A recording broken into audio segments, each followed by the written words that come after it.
Way back in the 70s, you were probably in your 20s, and you were a commissioner here in Lagos.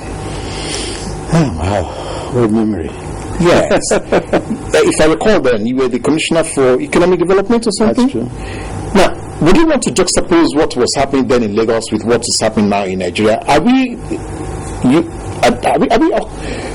practicing the right economic procedure to solve Nigeria's problem now? Well, we want me to attempt to write the economic history of Nigeria, or more particularly of Lagos State. I mean,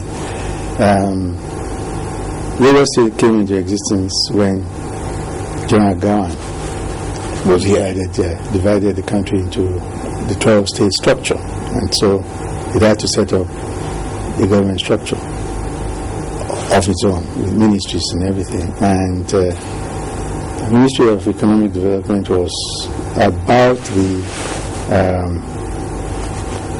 one of the very last ministries to be created in Lagos. In Lagos State, and for me, I just found that I was. It's not a charitable word to use. I just found it was part of some other ministerial arrangement, but Brigadier Mobadi Johnson at the time said he was thinking of expanding his government. Okay. And he created this Ministry of Economic Development, and I was more or less drafted to that ministry. To be the very first commissioner, and it was a great joy. I remember when he interviewed me a few days before the announcement, he warned me that I could just hear it on the radio. But he just wanted a bit of fresh blood, to be part of his cabinet. And the rest is history. Now, if you're going to profile that history, if you're going to get a mental construct of what happened then and what we're getting here now, how far have you drifted? I wouldn't say drifted. I have always been defensive of development being a continuum. What you do to a political and economic entity is that you take it step by step, okay, to inculcate a sense of developmental dream. And in my time, planning the economy was too fashionable. It was fashionable. It was the period when several nations lapped up the concept of development planning through periodic economic plans, and I was a prisoner or a captive of that mentality. Good thing, the kind of education I had just before the inception of economic development ministry had to do with that.